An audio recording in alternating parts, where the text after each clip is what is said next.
Semua bermula ketika seorang pemuda hilang secara misterius di jembatan tua Desa Kenanga. Bukan hal baru, katanya.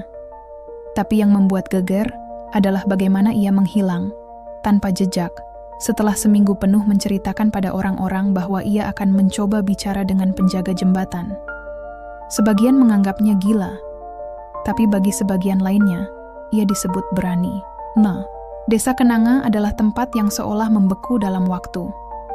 Pagi selalu berkabut, malam selalu sunyi, dan di tengah desa itu membentang sebuah jembatan tua dari kayu jati yang dibangun di masa kolonial. Jembatan itu membelah hutan kecil dan sungai dangkal, tapi cerita-cerita yang menempel padanya jauh lebih dalam dari air sungainya. Orang-orang percaya ada sesuatu yang tinggal di sana, bukan untuk mencelakai, tapi menguji. Mereka menyebutnya penjaga tak terlihat. Dina, seorang mahasiswi jurusan psikologi, tak pernah berniat kembali ke desa itu. Bukan karena tak cinta pada tanah kelahirannya, tapi karena desa itu menyimpan luka yang belum sembuh.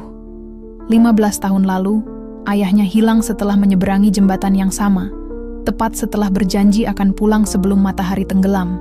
Sejak saat itu, Dina dan ibunya pindah ke kota, mencoba memulai hidup baru. Tapi tidak semua luka bisa ditinggal. Beberapa justru menunggu untuk kembali ditemukan. Kepulangan Dina ke desa bukan karena rindu, tapi karena lelah.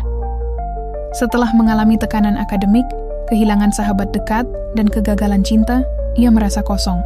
Rumah neneknya yang telah lama ditinggal menjadi satu-satunya tempat yang cukup sunyi untuk bersembunyi dari dunia. Tapi desa itu, rupanya, juga belum selesai dengannya. Hari pertama di sana, ia mendengar kabar soal pemuda yang hilang. Warga bicara dengan pelan, seperti takut membangunkan sesuatu yang sedang tidur. Namun semua mengarah ke jembatan. Jembatan yang sama.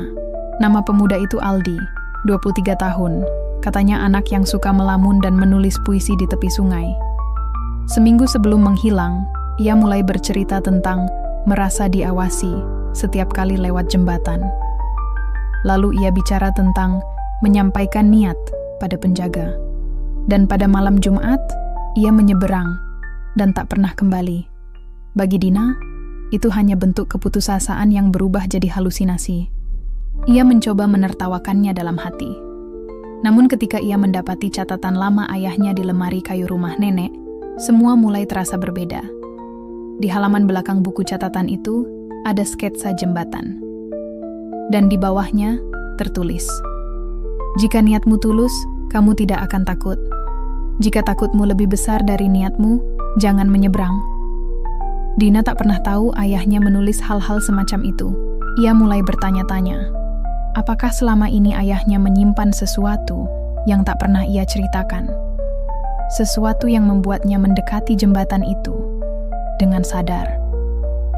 Di pasar desa, Dina bertemu seorang lelaki tua dengan mata berkabut dan napas berat yang tampak selalu mabuk.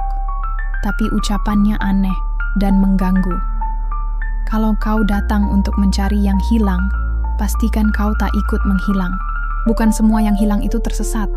Beberapa dipanggil." Dina mengabaikannya, tapi malam itu ia bermimpi melihat ayahnya. Berdiri di tengah jembatan, mengulurkan tangan, tapi matanya kosong. Ia terbangun dengan jantung berdebar, dan ketika membuka jendela kamar, burung hitam hinggap di pagar depan. Burung yang sama, katanya, yang dulu terlihat malam sebelum ayahnya menghilang. Mimpi hanya bunga tidur, pikirnya. Tapi bagaimana kalau ada hal-hal yang lebih dari sekadar mitos? Bagaimana jika jembatan itu memang menyimpan sesuatu, sebuah kebenaran yang hanya bisa ditemukan oleh mereka yang cukup berani? Sahabat inspirasi, jika Anda menikmati cerita ini, jangan lupa untuk memberi like, share, dan subscribe. Serta tinggalkan komentar di bawah untuk memberitahu kami pendapat Anda. Dukungan Anda sangat berarti bagi kami untuk terus membuat konten yang lebih menarik. Terima kasih atas perhatian dan dukungannya.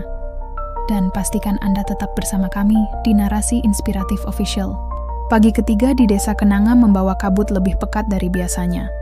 Udara seperti menyimpan sesuatu yang belum selesai dihembuskan. Dina berjalan ke jembatan, bukan untuk menantang mitos, tapi karena merasa tertarik pada suara yang seolah memanggil dalam pikirannya. Namun kali ini ia tidak sendiri.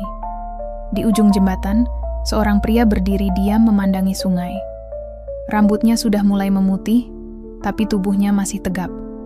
Namanya Pak Suyatno, mantan kepala dusun. Pak Suyatno adalah orang pertama yang menemukan sepatu Aldi, tepat di tengah jembatan. Tapi bukan itu yang aneh. Ia mengaku pernah kehilangan adiknya 30 tahun lalu, di tempat yang sama. Adiknya, kata Suyatno, juga menunjukkan tanda-tanda ganjil sebelum hilang. Bicara sendiri, menulis simbol aneh, dan mengaku mendapat pesan dari seberang. Namun laporan hilangnya adik itu tak pernah benar-benar diusut. Hanya dianggap sebagai anak muda yang lari dari rumah. Setelah berbicara dengan Pak Suyatno, Dina mulai menyelidiki lebih dalam.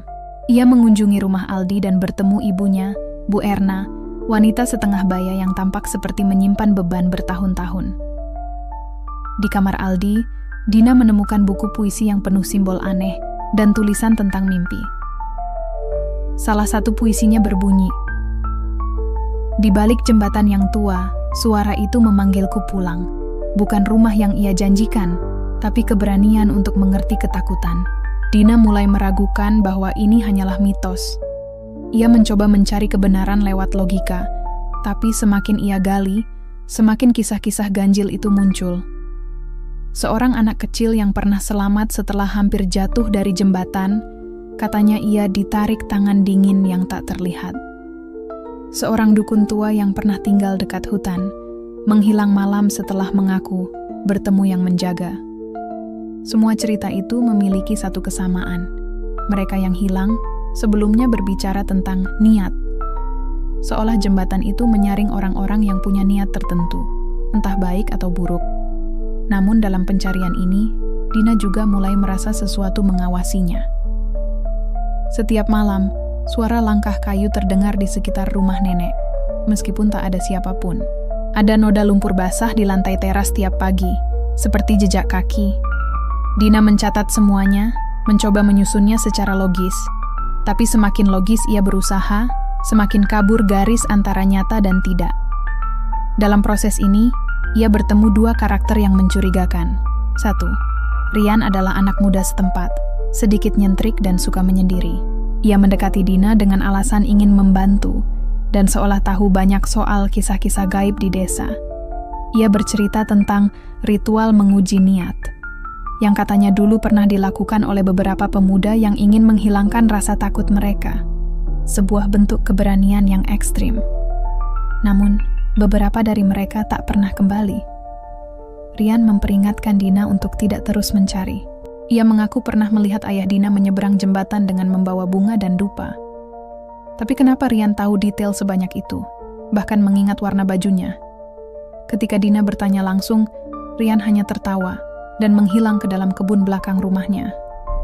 Sejak itu, perilakunya menjadi semakin aneh. Seolah dia ingin membantu, tapi juga ingin menyembunyikan sesuatu. 2. Bu Lestari adalah guru SD desa yang terkenal lembut dan bijak. Namun ketika Dina menanyakan soal ayahnya dulu, wajah Bu Lestari berubah kaku.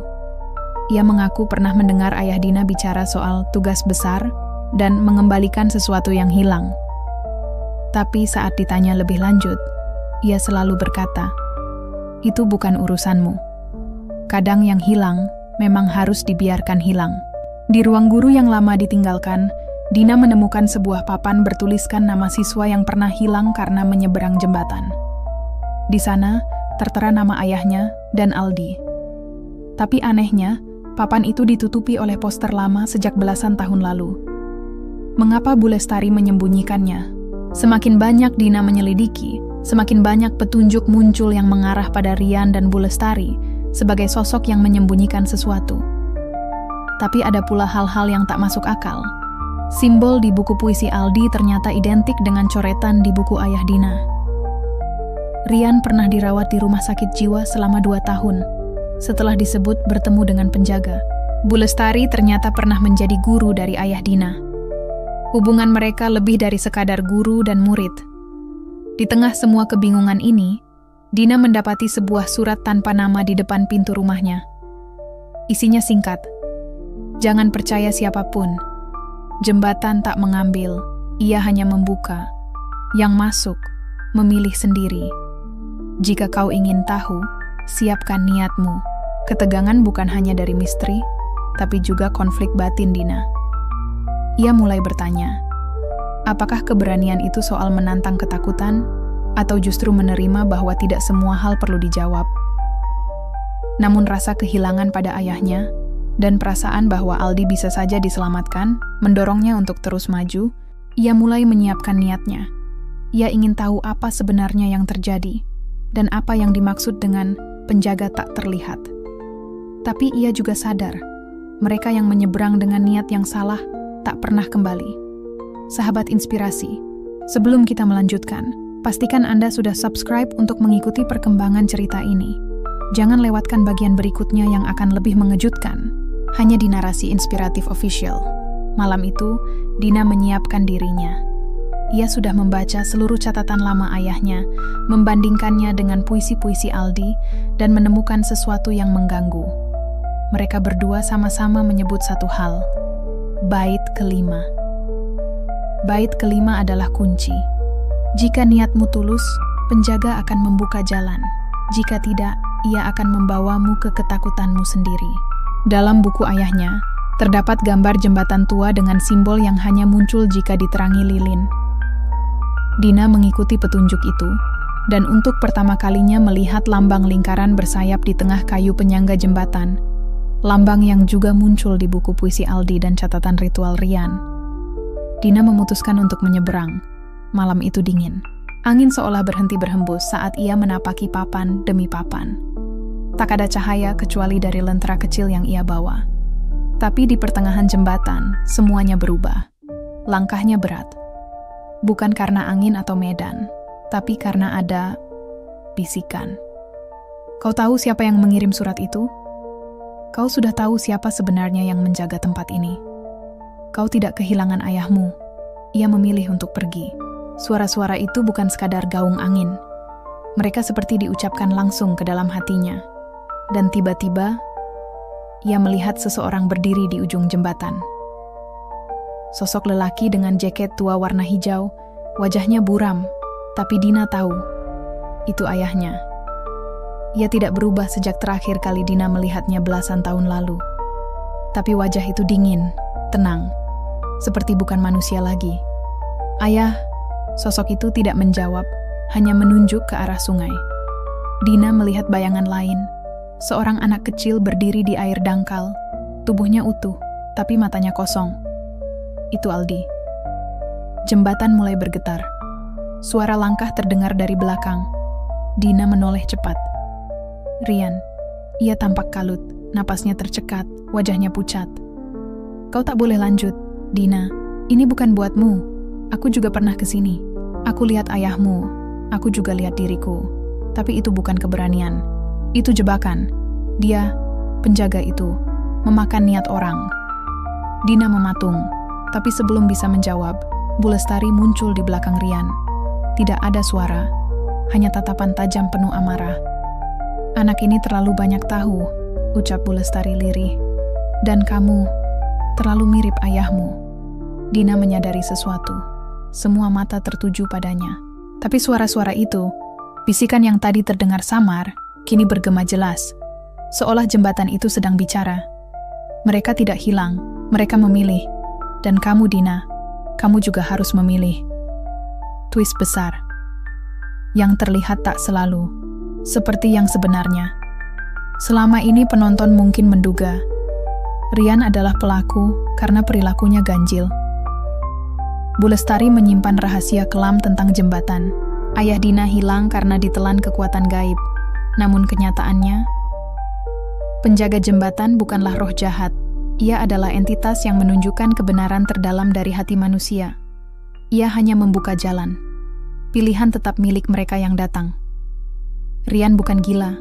Ia adalah salah satu dari sedikit orang yang kembali dengan selamat, meski pikirannya hampir rusak oleh apa yang ia lihat. Dirinya sendiri, penuh ketakutan dan kebencian yang tak diakuinya. Bu Lestari adalah penjaga manusiawi. Ia bukan pelaku, tapi penapis niat. Ia tahu siapa yang bisa selamat, dan siapa yang seharusnya tidak pernah menyeberang. Ia menutupi papan nama siswa hilang bukan karena ingin menyembunyikan, tapi untuk melindungi orang-orang dari mencari tahu terlalu banyak. Dan ayah Dina tidak hilang. Ia menyerahkan dirinya pada penjaga, bukan karena tersesat, tapi karena ingin melepaskan trauma masa lalu dan menyampaikan pesan penting untuk Dina. Bahwa keberanian bukanlah tentang melawan rasa takut, tapi menerima kebenaran tanpa melarikan diri. Dina berdiri di tengah dua sosok yang mencerminkan masa lalunya dan masa depannya. Ayahnya yang memilih menghilang demi pemahaman spiritual. Rian yang kembali tapi kehilangan sebagian jiwanya karena menolak menerima ketakutannya.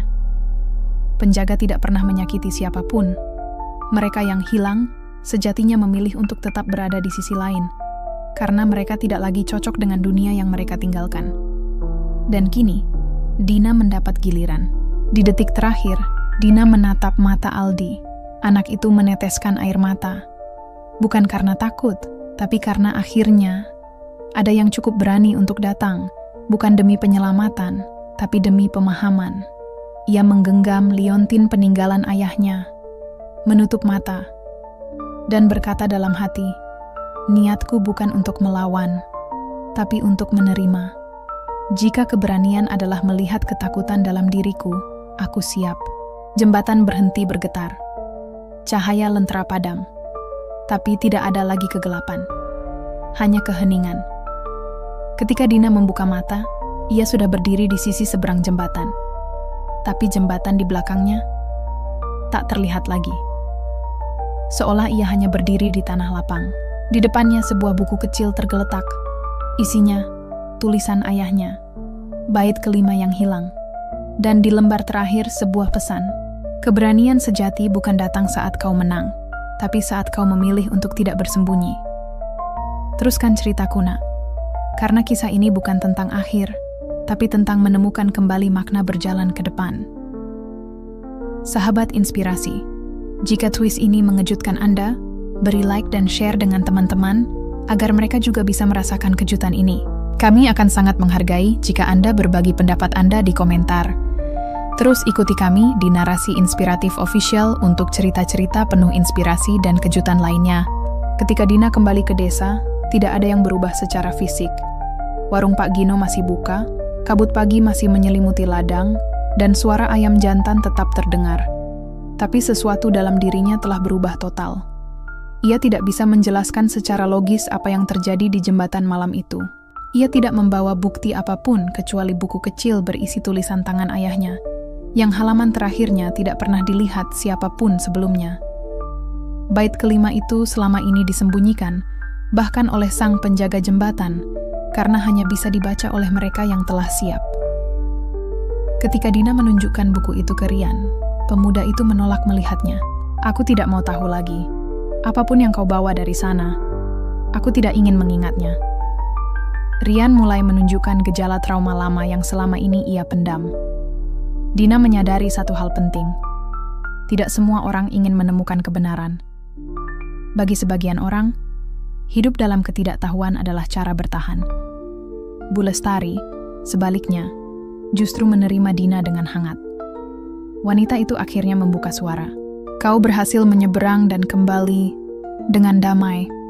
Jarang sekali itu terjadi. Biasanya mereka kembali, tapi kehilangan sesuatu. Kau tidak kehilangan apapun, Dina. Kau justru menemukan sesuatu yang tidak banyak orang temukan." "Apa itu?" tanya Dina. Kesadaran bahwa tidak semua pertanyaan butuh jawaban. Tapi keberanian untuk bertanya tetaplah hal yang langka. Petunjuk baru yang mengubah. Segalanya Dina mulai menelusuri nama-nama orang yang konon hilang setelah melewati jembatan. Ia menemukan sebuah fakta mengejutkan. Mereka tidak benar-benar hilang secara fisik.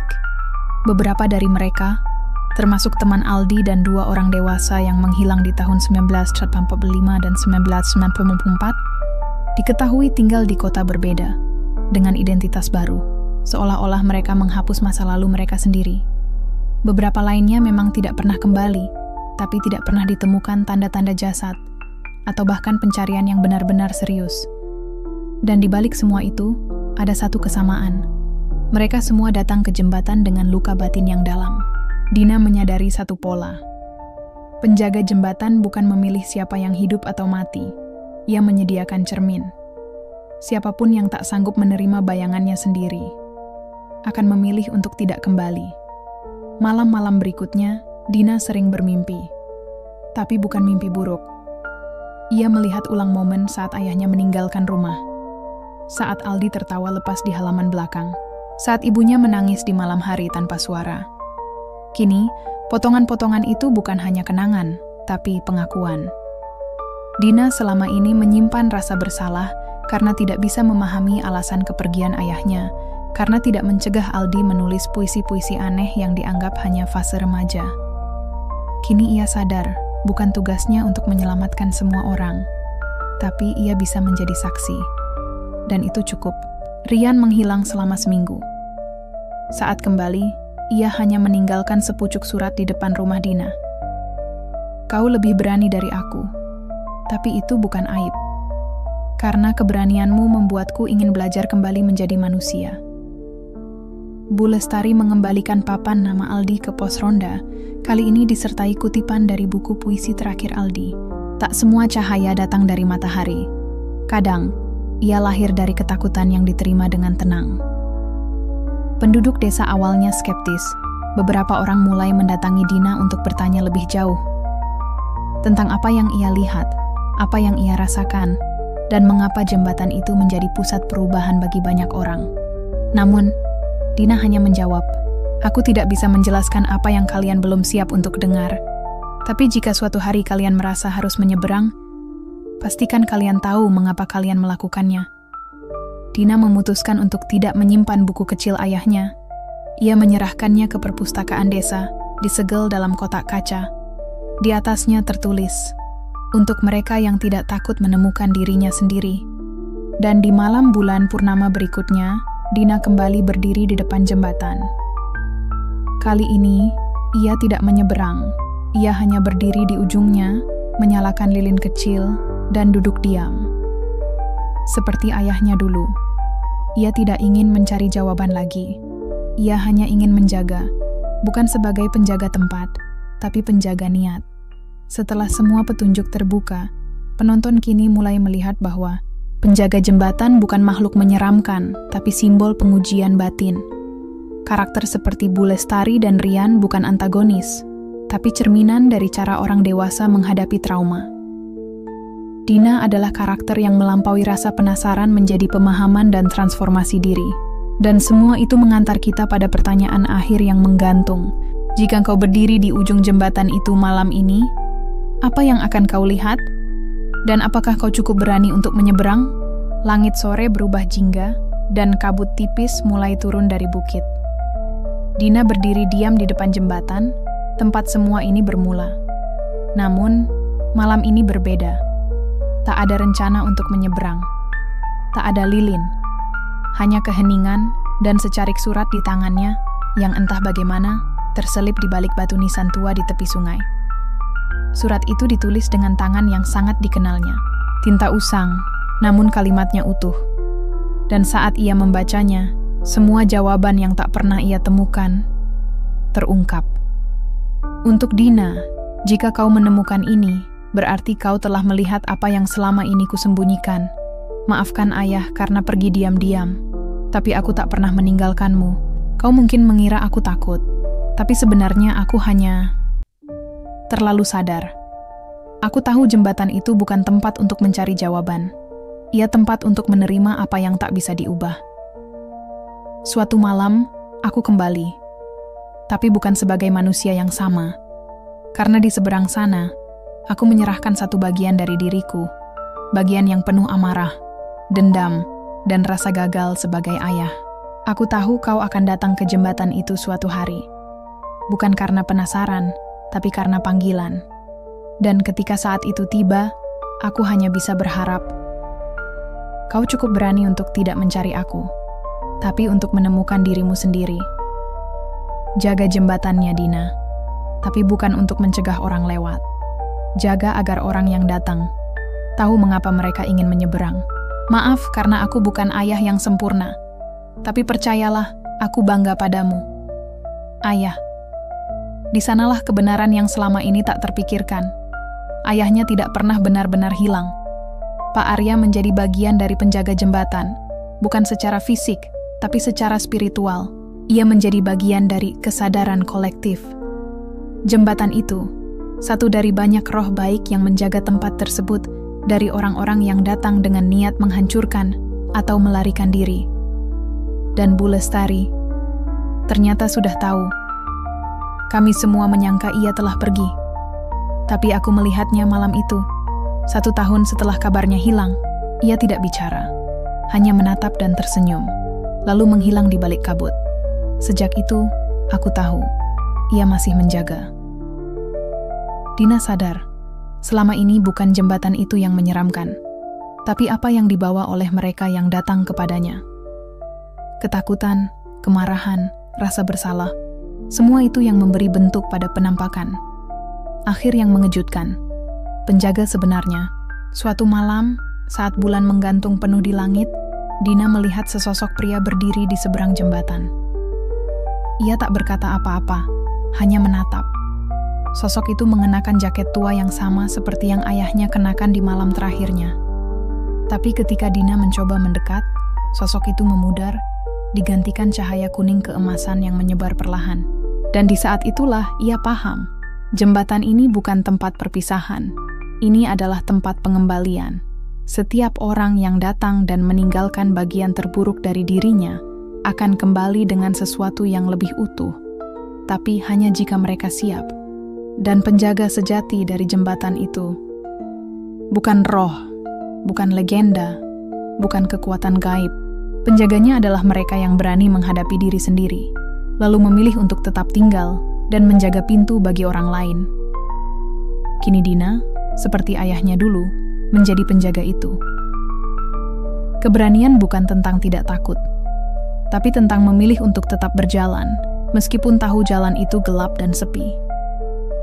Jembatan itu mungkin hanya kayu tua di atas sungai, tapi maknanya lebih besar dari siapapun yang pernah melaluinya. Ia tidak membawa kita ke tempat baru, tapi membawa kita pulang ke tempat di mana hati kita berdamai.